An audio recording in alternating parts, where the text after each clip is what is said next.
इस महत्वपूर्ण विषय पर अपनी बात रखने का मौका दिया। आज हम इलेक्टोरल रिफॉर्म्स पर बात कर रहे हैं।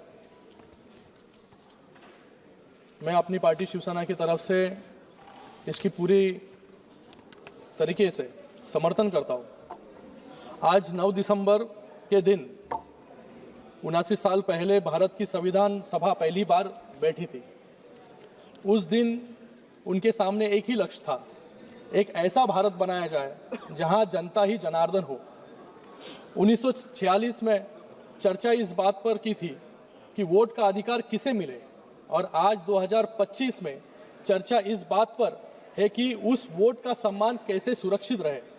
और इसी वोट के सम्मान के लिए सबसे ज़रूरी है एसआईआर और इलेक्टोरल रिफॉर्म्स, जो आज जिस पर हम लोग चर्चा कर रहे हैं। महोदय, आज जब चर्चा इलेक्टोरल रिफॉर्म्स की हो रही है तो ये चर्चा सिर्फ बदलाव की नहीं है, ये चर्चा है इस देश के 75 साल के इतिहास की। कैसे इस देश का लोकतंत्र हर चुनाव के साथ मजबूत होता गया। आज 9 दिसंबर है वो दिन जब इसी संसद में इस देश की संविधान सभा की सबसे पहले बैठक हुई थी, और आज 79 वर्षों के बाद उसी दिन हम इलेक्शन रिफॉर्म्स के बारे में चर्चा कर रहे हैं। आज अगर दुनिया भारत को लोकतंत्र की जननी मानता है तो उसका एकमात्र कारण हमारे चुनाव है।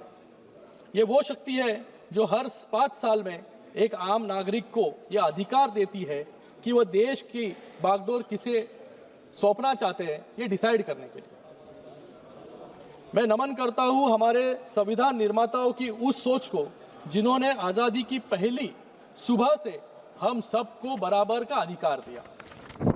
महोदय, अमेरिका जैसे विकसित देश को महिलाओं को वोट देने के अधिकार के लिए उनको 144 साल लग गए, लेकिन भारत ने पहले दिन से ही ये तय किया था कि चाहे वो उद्योगपति हो या खेत में पसीना बहाने वाला किसान, चाहे वो पुरुष हो या महिला, सबको वोट का अधिकार मिलेगा।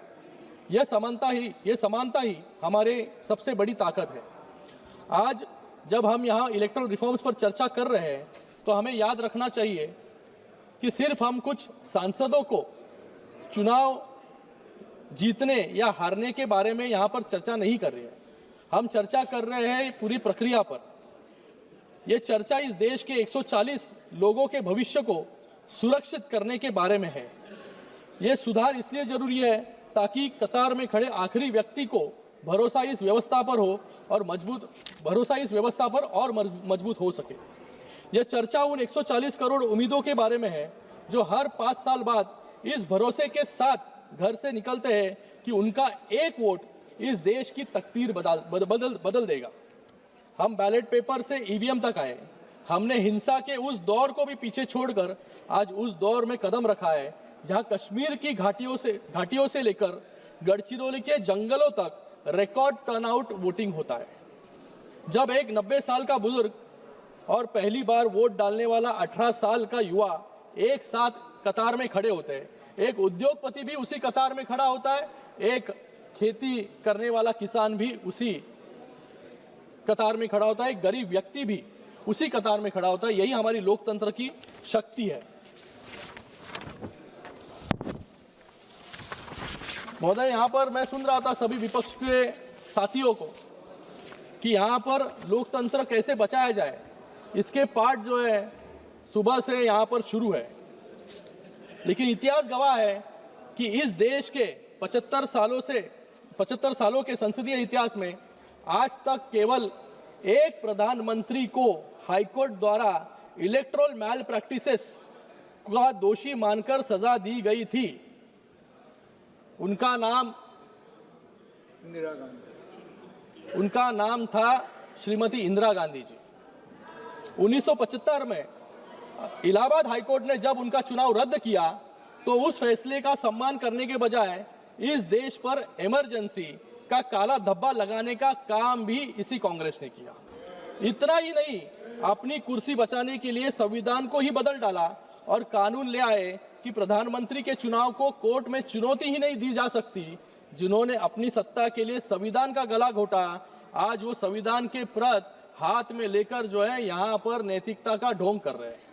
इतिहास गवाह है 1952 में जब पंडित नेहरू का तथाकथित स्वर्णिम युग था, जब जनादेश को बदलने के लिए बैलेट बॉक्सेस के अंदर नाइट्रिक एसिड डाला गया था। जो वोट इनके खिलाफ थे उन्हें जलाकर खाक कर दिया गया। इन्होंने भारत के पहले चुनाव में ही जनता के भरोसे को एसिड डालकर जला दिया गया।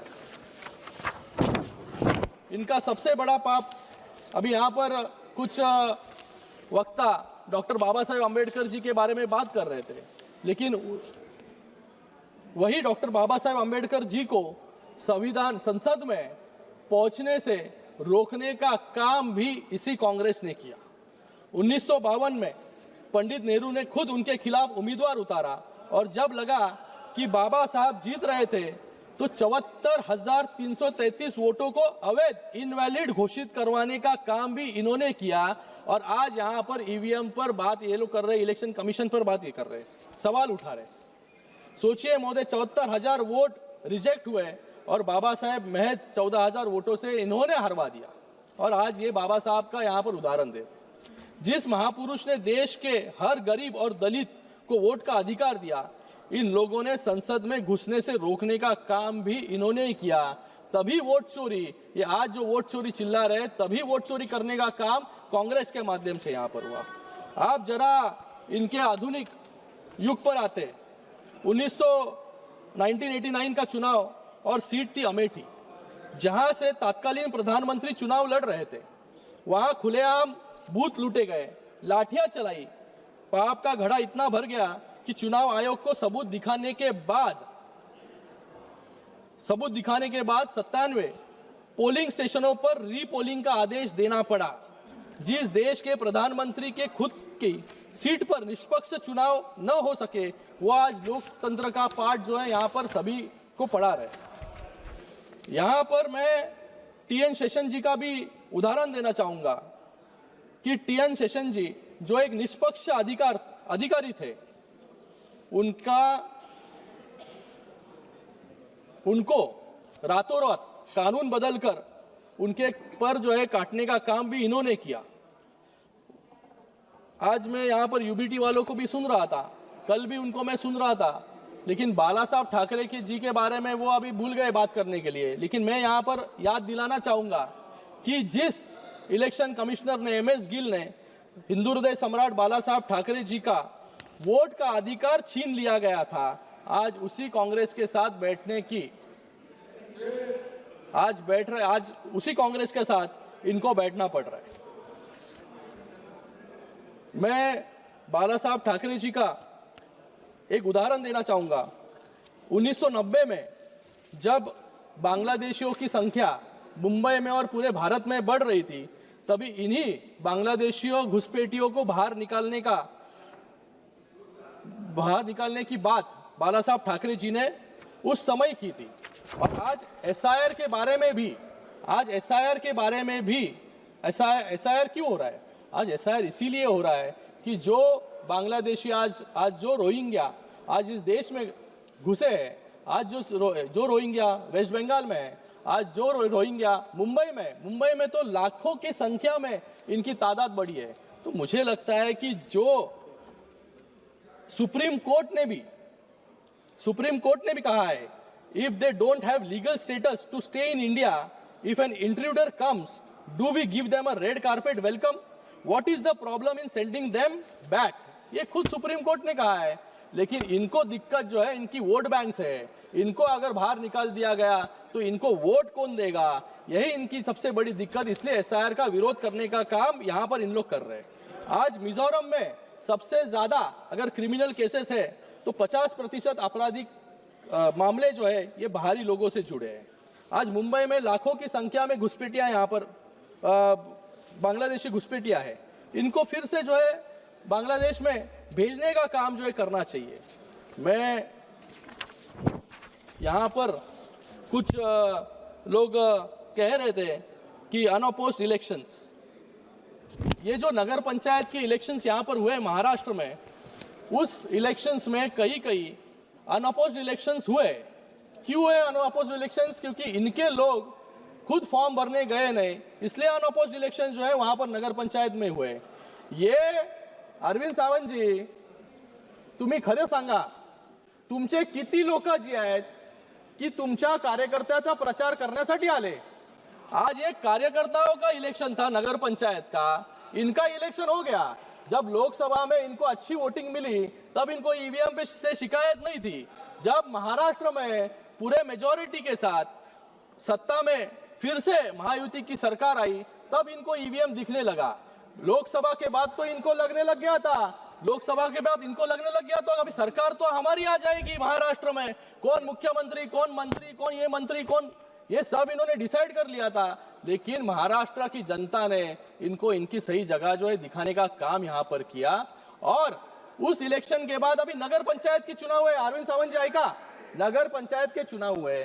नगर पंचायत के चुनाव में जब एक कार्यकर्ता का चुनाव ये था, ये कार्यकर्ता के चुनाव में यूबीटी का कौन सा नेता एक नगर पंचायत के नगर अध्यक्ष के चुनाव के लिए खड़ा है, उसके इलेक्शन में गए और ये बात कर रहे हैं कि प्रचार के लिए गए। ये सब घर के मुंबई से बाहर निकले नहीं है और आज यहाँ पर बात कर रहे हैं कि अनअपोज्ड इलेक्शन का। नगर पंचायत के चुनाव में सिर्फ सत्ता पक्ष के जो लोग हैं वही इलेक्शन में दिख रहे थे, वही रैली कर रहे थे और यहाँ पर ये अनअपोज्ड इलेक्शन के बारे में बात यहाँ पर कर रहे हैं। तो मुझे यहाँ पर यह कहना है कि लोकसभा के बाद तो इनको पूरा भरोसा हो गया था कि महाराष्ट्र में तो अभी विपक्ष की सरकार आएगी, लेकिन महाराष्ट्र की जनता ने सही जगह इनकी दिखाई। फिर इनके एलओपी, फिर हमारे महाराष्ट्र के कुछ युवा नेता पावर पॉइंट प्रेजेंटेशन जो है लोगों के सामने लेके गए। पावर पॉइंट प्रेजेंटेशन दिखाने से कुछ नहीं होता। आप अगर उतना रिसर्च खुद की हार में अगर क्यों हारे इसके बारे में करते तो आपको जो है जवाब मिल जाता है यहाँ पर। तो जवाब देने का काम जो है सरकार जनता ने यहाँ पर किया है। तो मुझे यहाँ पर किसी पे ज़्यादा टीका टिप्पणी करनी नहीं है, लेकिन इनको, इनके नेताओं को, इनको खुद को भी समझना होगा कि जब स्थानीय चुनाव है या और कोई चुनाव है, वहाँ पर नेताओं को जो है कार्यकर्ताओं के पीछे खड़ा रहने का काम, तभी तो जाके चुनाव जीतेंगे। इनके नेता तो जब चुनाव होते हैं तभी बाहर चले जाते हैं, ये चुनाव कैसे जीतेंगे। और चुनाव हारने के बाद ईवीएम पर दोष लगाने का काम, इलेक्शन कमीशन पर दोष लगाने का काम यहाँ पर कर रहे हैं। मैं यहाँ पर कुछ सुझाव जो है रखना चाहूँगा। एज टू कंटेस्ट, आज जिस युवाओं को 18 साल में वोट देने का अधिकार है, उसी युवा को आने वाले समय में इस लोकसभा का चुनाव हो, विधानसभा का चुनाव हो, लड़ने का अधिकार भी जो है 18 या 21 साल जो है करना अनिवार्य है। क्योंकि जो वोट देकर इतना बड़ा लोकतंत्र चुनने का काम करता है, वहाँ पर उसका भी अधिकार है कि आने वाले समय में उसको भी एक सुविधा, अवसर जो है मिलना चाहिए। वन नेशन वन इलेक्शन पे हम लोग यहाँ पर बात कर रहे हैं कि आए हर साल मतलब 5 साल में इतने इलेक्शंस हो जाते हैं कि लोकसभा हुआ, फिर विधानसभा खत्म कराओ, विधानसभा, फिर नगर पंचायत, फिर महानगर पालिका, फिर जिला परिषद, ऐसे हमेशा जो है पूरे 5 साल इलेक्शन ही चलता रहता है। वन नेशन वन इलेक्शन पर सरकार काम कर रही है। मैं सरकार का भी धन्यवाद अदा करता हूँ कि जल्द से जल्द ये रिफॉर्म लेकर आए, जिससे एक ही बार सभी इलेक्शंस जो है यहाँ पर हो। फिर उसी के साथ में कॉमन इलेक्टोरल रोल, हर इलेक्शन के लिए, लोकसभा के लिए एक अलग इलेक्टोरल रोल, विधानसभा के लिए एक अलग इलेक्टोरल रोल, नगर पंचायत के लिए अलग इलेक्टोरल रोल, म्यूनिसिपल कॉर्पोरेशन के लिए अलग, ये तो मानेंगे आप, म्यूनिसिपल कॉर्पोरेशन के लिए अलग इलेक्टोरल रोल। मुझे लगता है एक कॉमन इलेक्टोरल रोल सबके लिए, सभी इलेक्शंस के लिए होना बहुत ज़रूरी है। अभी हमारा महाराष्ट्र का चुनाव चल रहा है, उसके अंदर कई दिक्कतें, कई टेक्निकल डिफिकल्टीज जो है आई है। जब इलेक्टोरल रोल जो है वो सेपरेट किया जाता है, तभी कई नाम जो है, यहाँ अभी टेक्नोलॉजी भी आ गई है इसलिए हमें पता चलता है। पहले जो है हमें फिजिकली ढूंढना पड़ता था, लेकिन इस पर भी आने वाले समय में धीरे धीरे जो है क्या हम लोग बदलाव कर सकते हैं, ये सिस्टम को और कैसे स्ट्रेंथन कर सकते हैं, जिससे एक ही इलेक्टोरल रोल सभी इलेक्शंस के लिए हो। फिर उसी के साथ में सर मैडम, रिमोट वोटिंग का अधिकार, जो प्रवासी मजदूर है, जो प्रवासी मजदूर अपना वोटिंग का अधिकार मतलब उनको वोट देने में दिक्कत होती है, उनके लिए एक रिमोट वोटिंग सिस्टम की व्यवस्था भी यहाँ पर करनी बहुत ज़रूरी है। और इसी के साथ में मैं आज इस इलेक्टोरल रिफॉर्म पर चर्चा करने का आपने मुझे मौका दिया। मैं सरकार का बहुत बहुत धन्यवाद यहाँ पर करता हूँ कि आज एक बड़ा रिफॉर्म जो है ये भारत देखने जा रहा है आने वाले समय में, और हमारा लोकतंत्र इससे मजबूत होगा। आपका सबका मैं महोदय आपका बहुत बहुत यहाँ पर धन्यवाद अदा करता हूँ।